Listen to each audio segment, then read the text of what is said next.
the inflammation is so much more insidious than that, and it does affect ovarian function.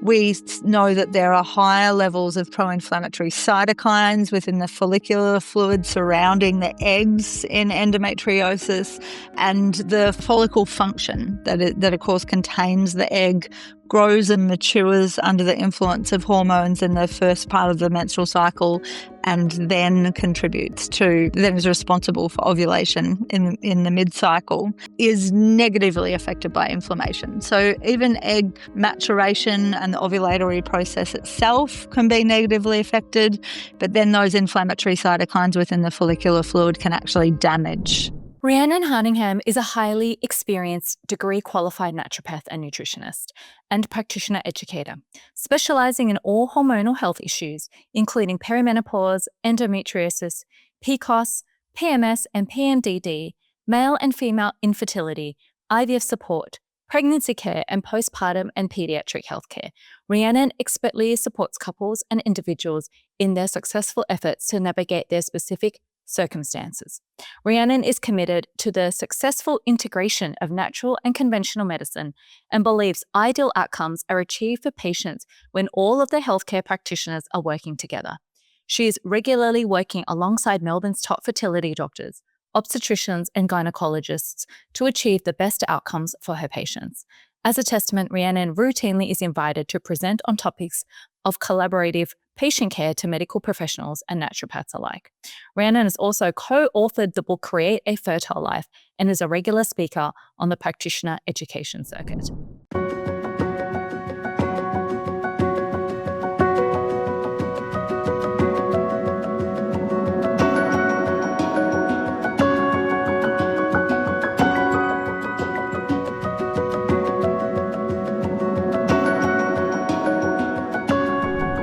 Hello and welcome to the Holistic Health and Hormones podcast. Today I'm super excited to have Rhiannon Hardingham with me, who is a highly respected and experienced degree-qualified naturopath and nutritionist and practitioner educator.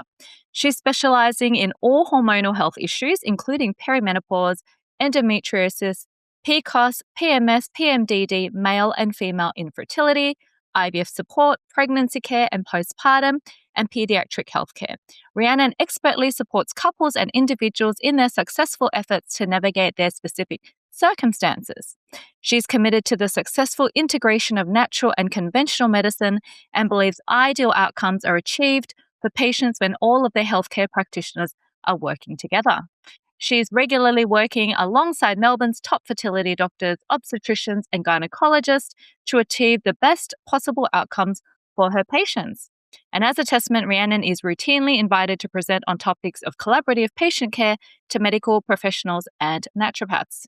She has also co-authored the book Create a Fertile Life and is a regular speaker on practitioner educational circuits. Welcome to Rhiannon. Welcome to the podcast. Thanks for having me, Ali. Lovely to be here.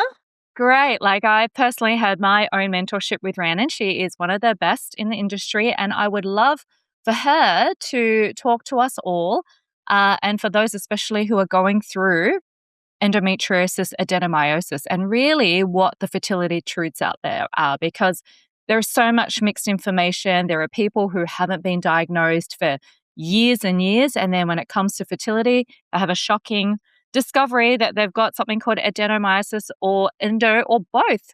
So I'd love for you to share your wisdom, what for women listening who've been told painful periods are normal, or even some who don't have painful periods but then discover they have endo. What's the difference between having painful periods, between discomfort, and what is a red flag? Let's start with that. I think that is a great place to start because there's a real tendency, of course, for women to both be gaslit by the system and to be gaslit by themselves around this idea that menstrual pain is normal at all. It might be common, but it's not normal. It's a phrase that I use often, of course. Menstrual pain is always a red flag. It's always an indicator that something is going on. About 30 to 50% of those with significant menstrual pain will be found to have endometriosis on further investigation. But even if it's not endo, of course, there's still a cause. We might call it functional dysmenorrhea. There may be other causes, but there are still factors to consider around things like inflammation and hormone balance and pain sensitivity for all sorts of different reasons, thyroid function. So, it's important to always take menstrual pain as a red flag. How early should they be taking this seriously? Because I've now come across clients, and I'm sure you have, that it started in their teenage years. So when is it a red flag, and when should you be discussing it with your mom, going to the doctors and getting it checked out? How early should that be? So certainly we used to say that endometriosis didn't really develop in teenage years, but now there's plenty of case reports, of course, of that lesions being found in teenage years.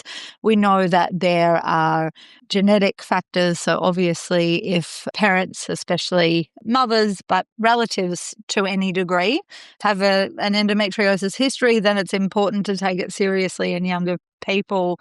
But ultimately, even if endometriosis lesions have not yet been established in teenage years, menstrual pain is a significant predisposing risk factor, unsurprisingly. And so now that I have, I've been working in this field for over 20 years, and I have patients, children who are going through menarche and dealing with their pubertal teenage challenges, and of course the daughters of my patients who I treated for endo, if they have menstrual pain, their mums bring them in really early, because at that point it's generally considered to be too early to go down a medical path and to undergo what are often invasive investigations.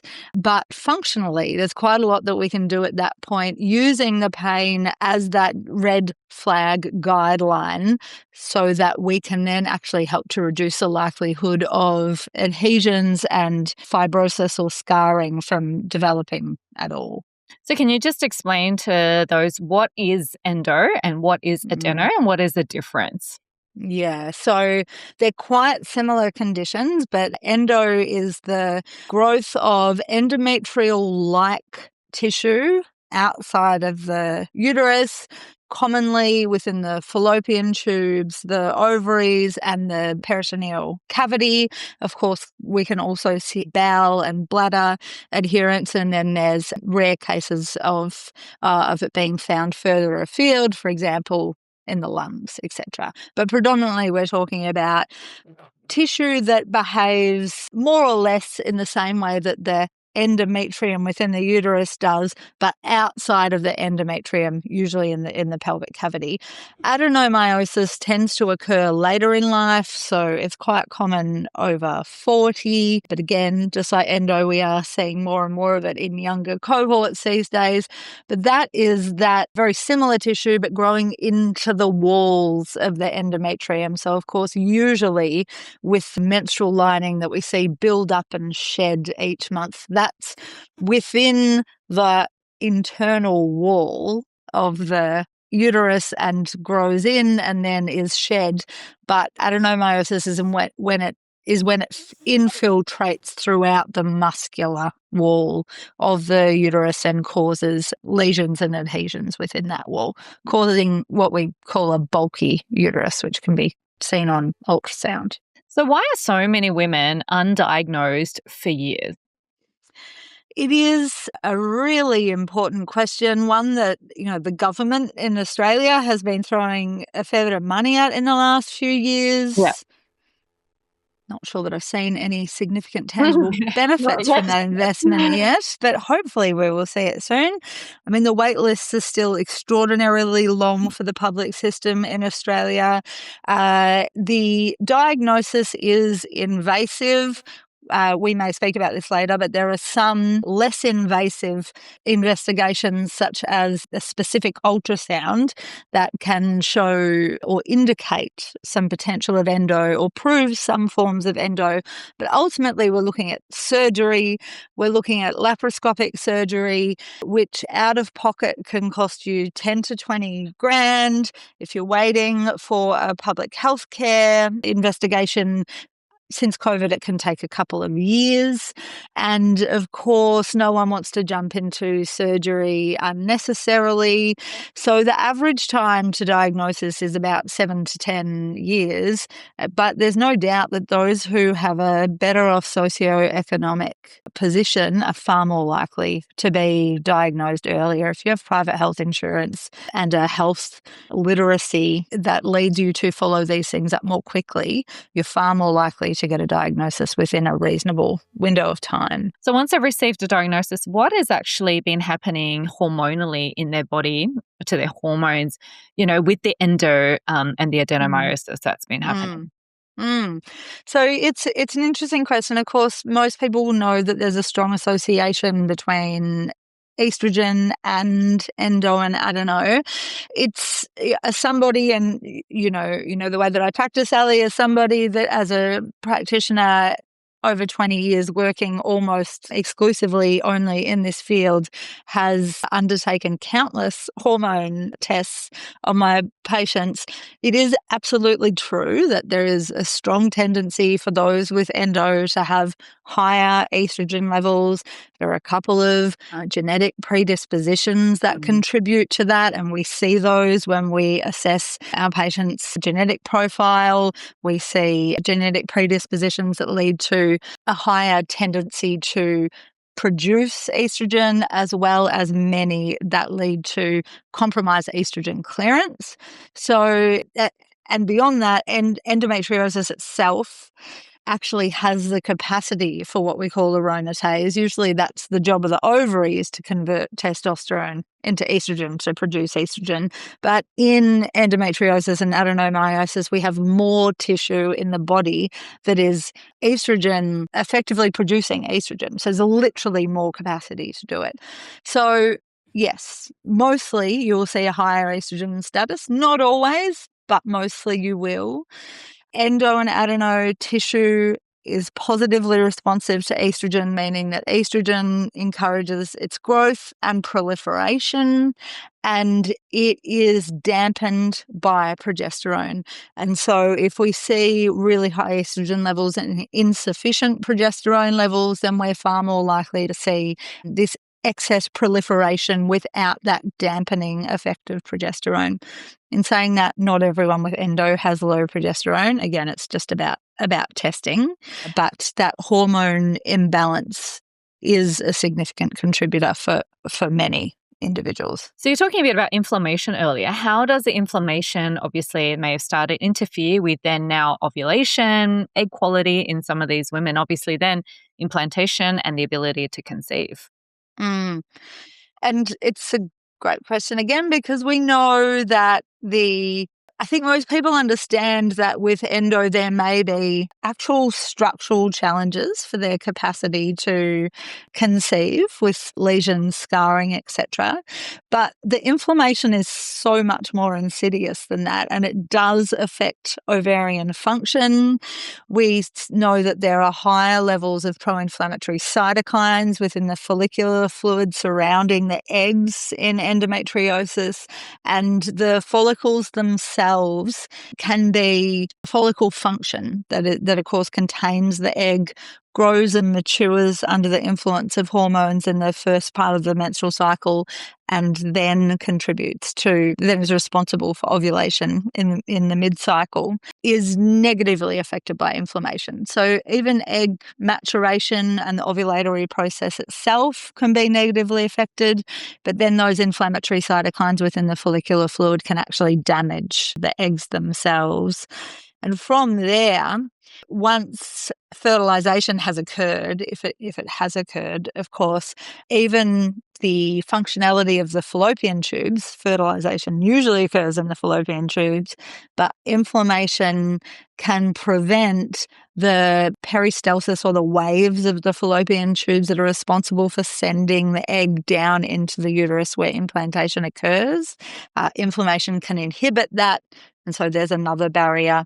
And then inflammation at the endometrium, very common in endo, also can inhibit implantation. So it's a very multifaceted negative impact on fertility, everything from egg quality through to ovulation, through to fertilization, through to actual implantation. She mentioned the hormonal aspect. Also, I'm sure there are some gut aspects, and other sort of, aspects around so many things around endo. Let's talk a bit about gut and how that is also related to a lot of these hormones and what's happening, because people forget that it actually stems from a lot of the hormones that are produced in the gut. Yeah, and is a very strong correlation between IBS type symptoms and endo presentation. And in the last 5 to 10 years, we've had a real explosion of research into the gut microbiome in all areas. And really interestingly, but unsurprisingly, there's a very strong correlation between gut dysbiosis, some particular bacterial overgrowth, some particular microbiome insufficiencies, some other imbalances that are commonly found in endo presentations. And that can contribute to everything from compromised hormone detoxification to disrupted hormone production, as well as most significantly heavily contributing to inflammation, systemic inflammation.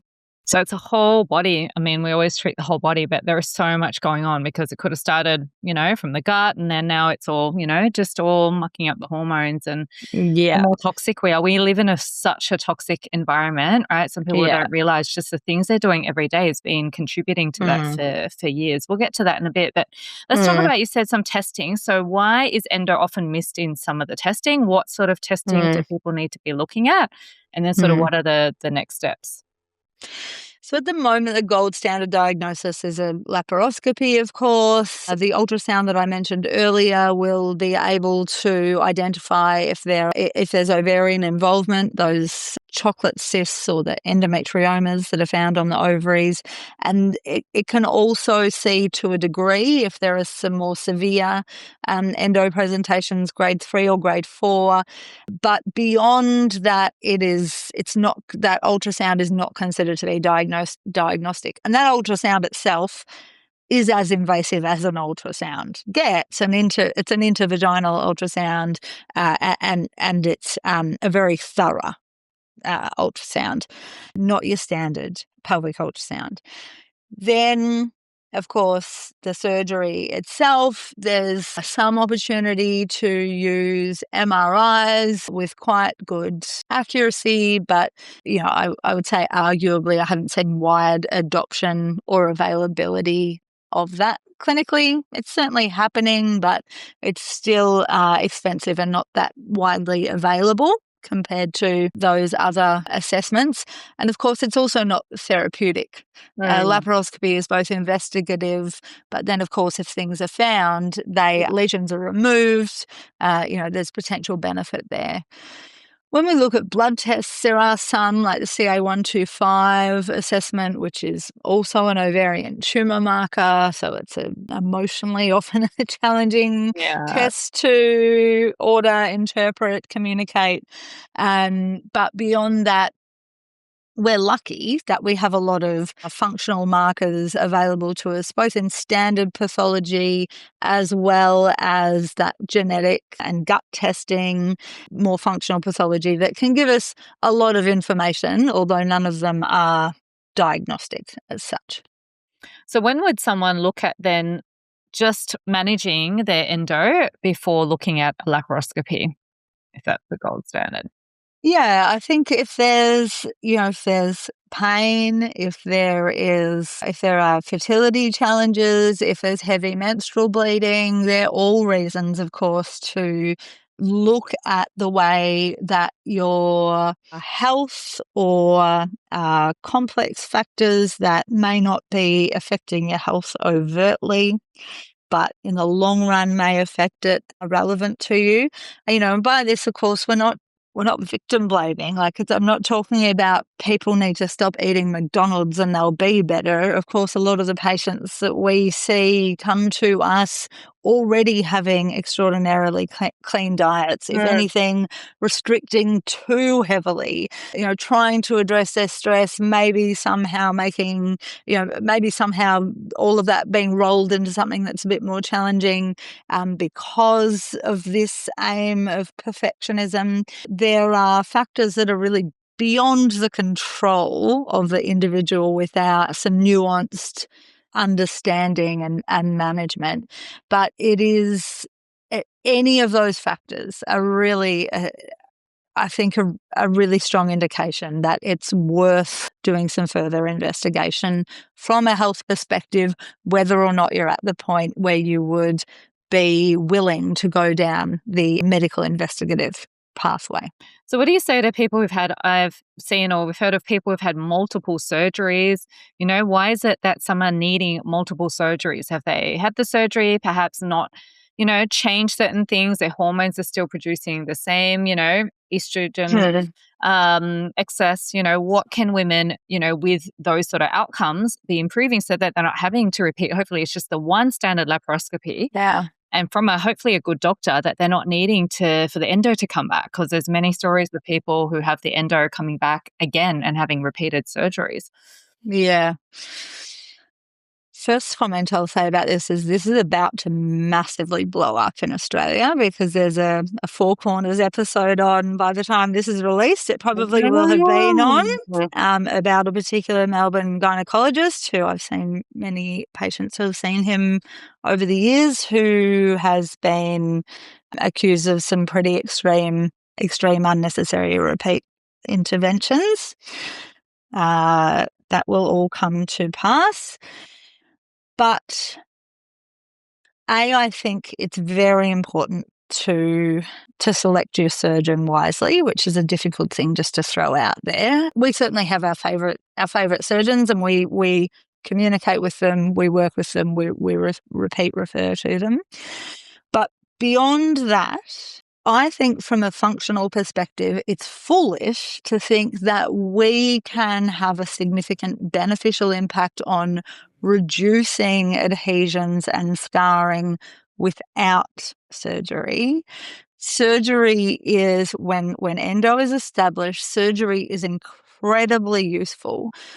What we are able to do by utilizing our anti-inflammatory, our detoxification strategies, our antioxidant strategies, our immune modulation strategies after surgery is have a really significant benefit on reducing the likelihood of that reoccurrence. Surgery only, of course, removes established lesions, but it doesn't address the reason that the endo was there in the first place. So if we can look at some of those factors that cause the endo to establish and proliferate, whilst the surgery removes literal anatomical adhesions and scarring, that you just really are not going to regress with some turmeric. Together, it's quite a powerful effect. None of them minimal efforts, but over time we can see much better outcomes, I think, with good functional intervention after appropriate medical intervention. So what would you say your top 3 foundational areas that you would look at addressing first when someone comes to you with endo or adeno? Yeah, so definitely hormonal, of course, and that may be in considering certainly hormone levels themselves and how we can moderate those, but then looking at those individual detox pathways and assessing whether or not the gut is affecting estrogen detox, looking at whether or not there's adequate progesterone. From the gut microbiome, there's very few endo individuals who don't come back with an abnormal microbiome. As you know well, Ali, we do complex shotgun metagenomic stool testing. It's an expensive test, but the information that we get from it is profoundly useful. It's so rare to see an endo patient that doesn't come back with a complex microbiome assessment. And from there, thinking about that immune dysregulation and inflammation from a systemic perspective, which again is very, very gut related, but of course there are other factors to consider Also there. liver as well. Can we mention a bit about Mm. liver detoxification and estrogen Yes. clearance relating to Yeah. that? Yeah, so we have, of course, all hormones removed from the body via the liver, either then through the bowel or through the kidneys. And we look at phase 1 detoxification and then phase 2 detoxification. Phase 2 detoxification is quite complex. There are multiple pathways, chiefly glucuronidation, transsulfuration, and methylation, but they're all very, very different. And methylation, for example, most people probably don't really realize that just having a B12 deficiency significantly compromises your methylation, which then can significantly reduce your capacity to detoxify estrogen. So we will, of course, look at your standard LFT markers and get some information out of that, but then we may absolutely look at your individual genetic susceptibility to the hurdles that you may have with those different pathways. And I've never seen an endo sufferer without those SNPs that we call them in those detox pathways. So Ever. genetic testing is so, it's so amazing, as well as the gut testing we're talking about, microbiome. People haven't had a recent microbiome test for their gut. It's so cool to see, and it gives you so much information, as well as Dutch testing. Love a good Dutch test, right? There's so much that a lot of these, I think a lot of the Western conventional doctors here, they are men, I'm sorry to say, that they don't understand a lot of this. And I had a client who came in and she basically has had painful periods since she was 15, 16. She's from rural Australia, and trying to get someone to, help her was just impossible, right? She was basically bedridden for 3 days out of the month. And yet those doctors were telling her it was all fine. It's all good. It's normal, right? When 3 days out of the month you were bedridden, and she never had any help until it was so bad she had to, get a uterus and things removed. It was, and then basically had it all taken out when she was about 39. Because she'd been suffering for over, 20 years, and no one addressed it in rural Australia. Yeah, it's shocking. It's shocking. And that's the other thing about the socioeconomic accessibility is the geographical accessibility. Yeah. It's genuinely challenging. Yeah. Let's talk about dietary changes. Like, we mentioned, don't want to get into too much, but what are some of the dietary changes clients who have been, sort of given Adeno and Endo sort of diagnoses, what could they be possibly looking at to do to perhaps even make some sort of difference to their hormones? It's interesting because there's been very poor quality research around this to date. The largest study to date was released last year that showed about a 50% improvement. This is a self-reported survey, so certainly not gold standard scientific assessment, but you don't get gold standard scientific assessment when it comes to diet control, because you can't do a double-blind placebo-controlled study. People know what they're eating, and unless you lock them in a room for weeks and weeks and weeks, they also may eat things that they're not reporting. But as far as we can understand, this study showed us about a 50% improvement for those who cut out gluten, dairy, caffeine, and alcohol. And they were the key findings.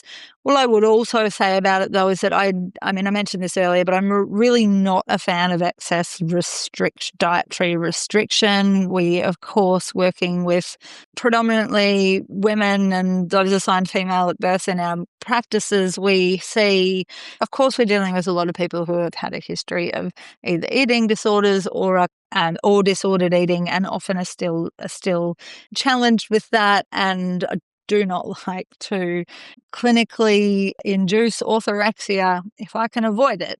So, my suggestion outside of a clinical setting is trial avoiding those things that you may feel negatively affect you, and give it a full cycle and assess the impact of that, but don't go on months or years long restrictive diets, especially where you cut out everything if you're not getting any benefit from it at all.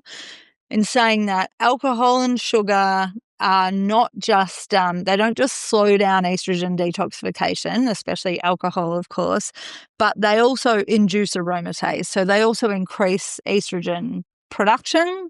So if you, ideally, sadly, the less alcohol, the better. Yeah. And Especially in that really the same goes for sugar.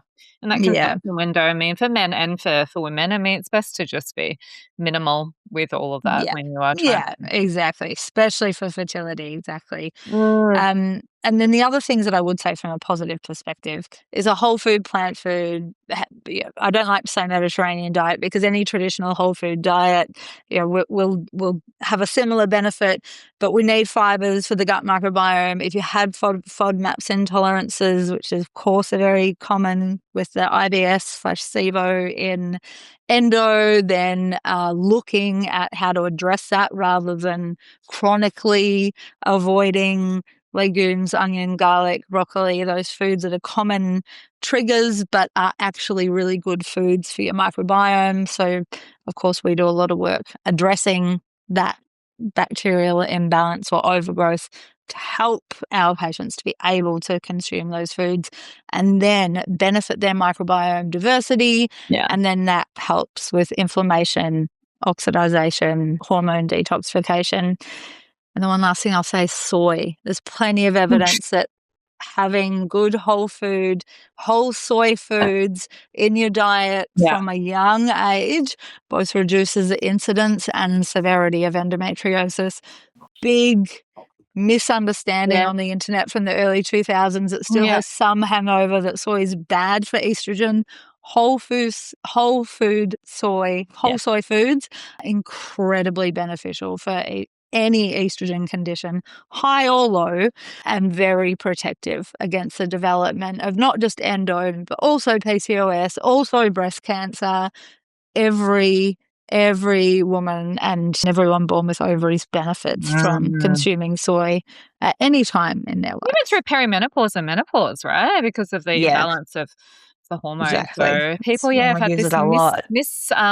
information around soy. So I'm like, look, if you can have good, healthy, organic soy, right? It's definitely better for you. Let's talk about some of your favorite supplements. I know it's still an individualized treatment, but what are some of your sort of top picks when it comes to people with endo and adenomyosis? What are some supplements that you've seen have the strongest evidence with managing some of these symptoms? I think probably the straightforward go-tos without that real need for individualization, a really good quality fish oil. Yes. Very few people eating enough fish, and if they are, they're probably eating too much mercury and microplastics. Yeah. So unfortunately, most of us will benefit from a good quality, non-oxidized, low mercury, microplastic filtered fish oil. A good quality curcumin extract, and one that has the best evidence in the literature and clinically is really effective is N-acetylcysteine or NAC. Of course, we use a lot of it. Comes with a couple of caveats. It's not great for the gut, especially for people with gastritis. It can have negative effects on the microbiome. So you don't want to take it for long periods of time without having it individualized to you, without having it properly prescribed. And also there are a couple of those genetic detox pathway issues that I was mentioning before, related to glutathione that have reduced capacity to utilize N-acetylcysteine in the form that we convert it to, where it becomes an antioxidant, anti-inflammatory, that glutathione that I mentioned. So sometimes we need other forms. But there are two fairly large studies specifically on endometriomas that show a benefit both in pain and also a reduction in size of the cyst with the use of NAC, because we know that glutathione is an incredibly important detox and antioxidant molecule in the body. So I just want to mention, obviously there's different stages of endo, right? Talk about sort of stage 1, 2, 3, 4. If it's sort of mild and there's not really coming up in some of the deep ultrasounds, how long would it typically take to see improvements? And could you avoid sort of the laparoscopy if it was very early stage endo?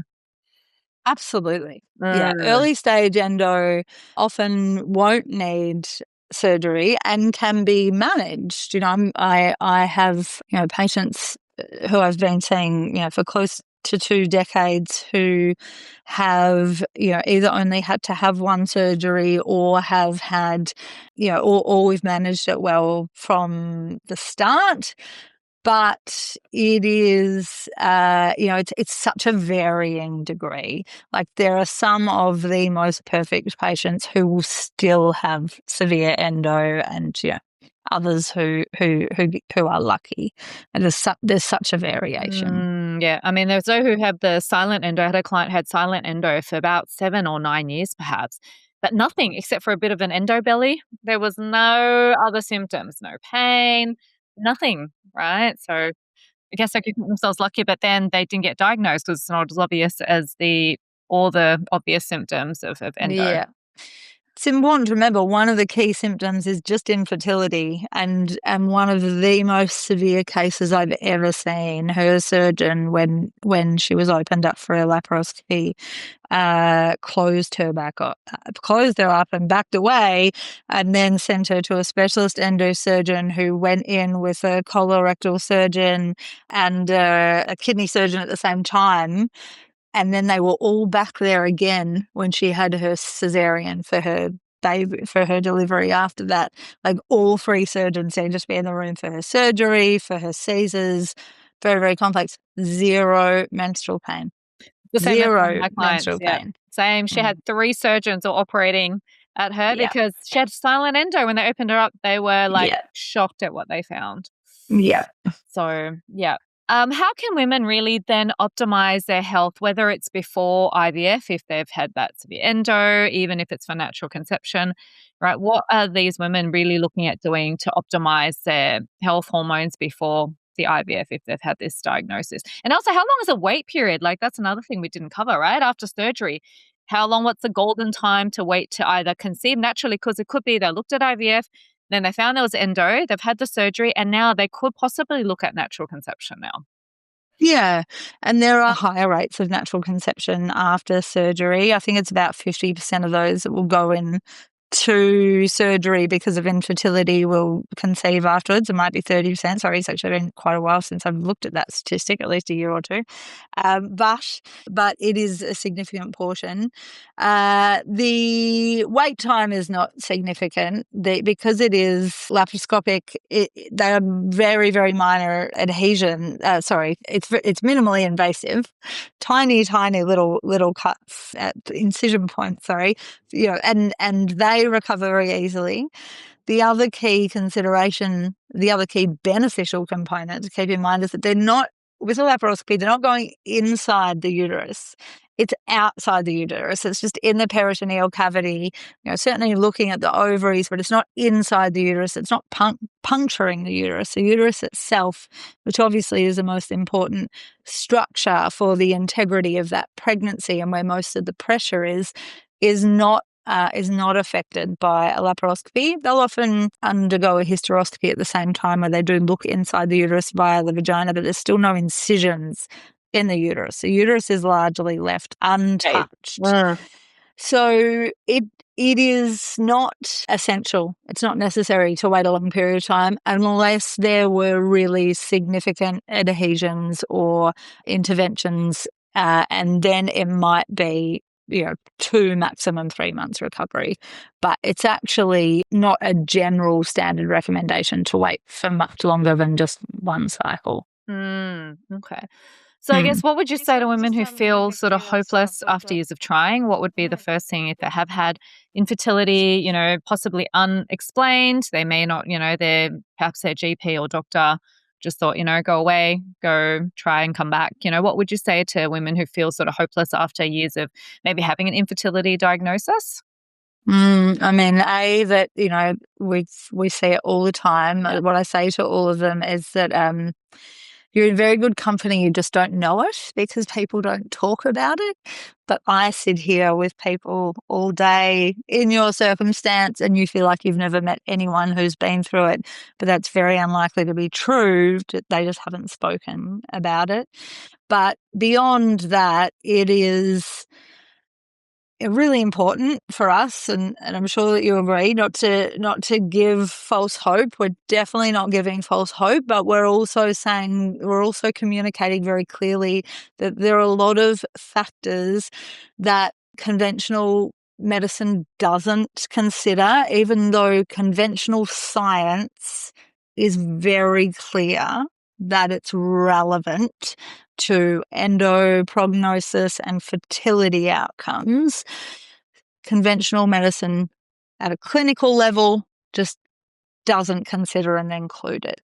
And so there are lots of things for us to consider that you haven't yet been investigated for or given the opportunity to optimize that can make a real difference.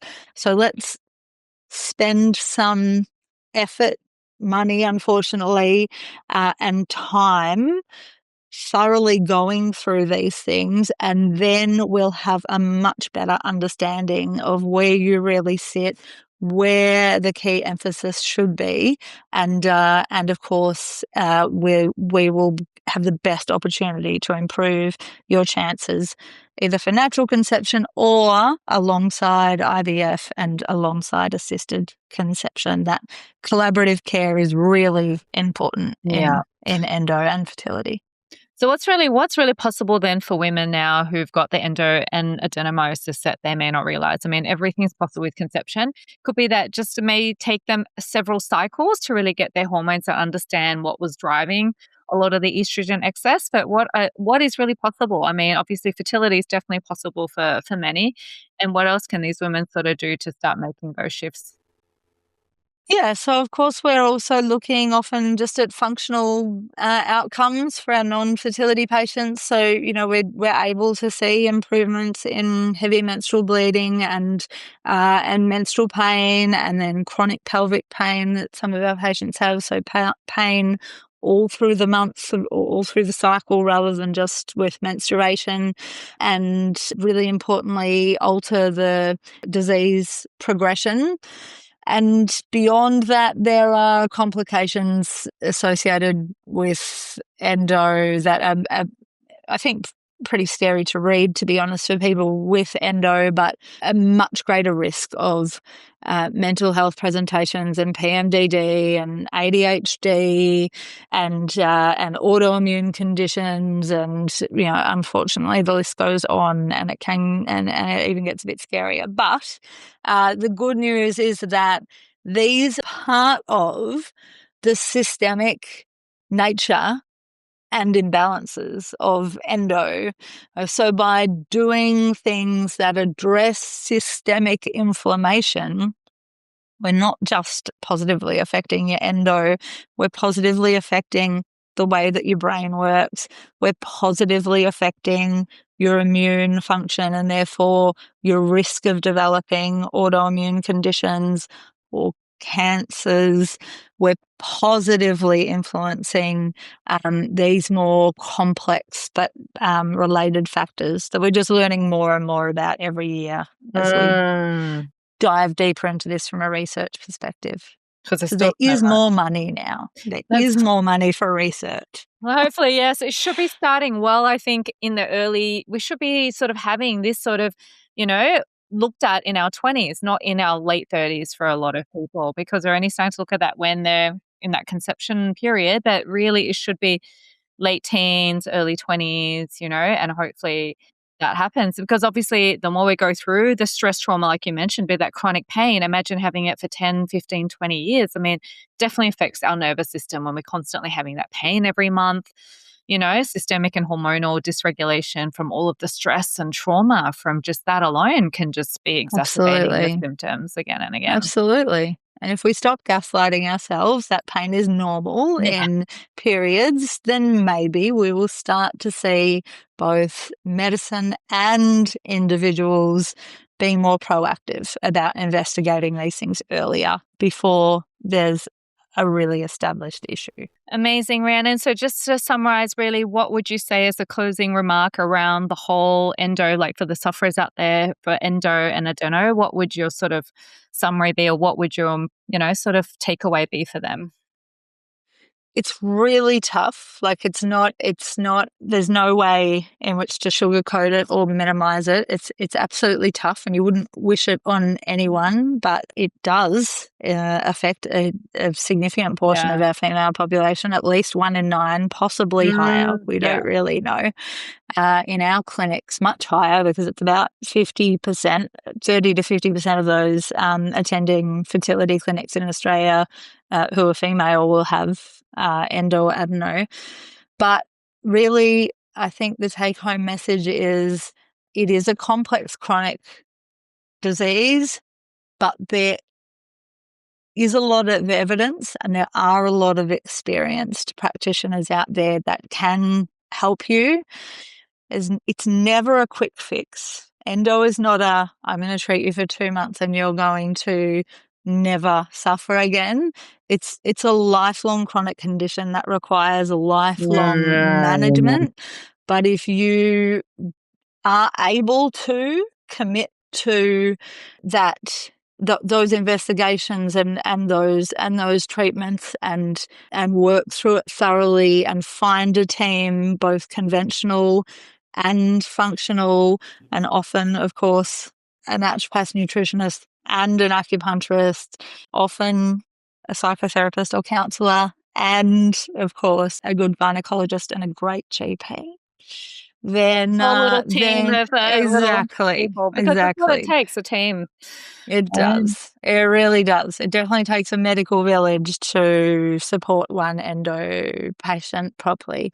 Again, it's important to recognise that it's a privileged position for people to be in, and it's not an option for everyone. But hopefully there is still, with this investment that we're seeing federally, we will see some improvement in accessibility across the board. Amazing, Rhiannon. Thank you so much for sharing your experience, your insights into how people who are suffering, and there is so many people who are out there, that you get the right help and seek the right, information. And if your doctor is going to ignore you, please find more holistic naturopathic doctors such as yourself or myself who will really be able to help you in a more functional, holistic way. Yeah, and refer you to a gynecologist who's willing to work with this. All right, amazing, Rhiannon. Thank you so much for coming on today. Such a pleasure, Ali. Always lovely to see you. Thank you. Thank you for tuning in to the Holistic Health and Hormones podcast. Remember, endometriosis and adenomyosis are not life sentences. They are just signals of inflammation, immune activation, and a hormone ecosystem that needs recalibration. And when we address estrogen metabolism, liver clearance, and gut health, we don't just reduce symptoms, we optimize the environment for conception and implantation. And if this episode resonated with you, or you know someone who could benefit from it, please like and share, and know that your fertility journey just needs the right support. And if that's you, I invite you to book a free fertility focus call. Because your body is not broken, it may simply need a different approach. So until next time, honor your cycle, support your nervous system, and remember, pain is information. It's not your identity.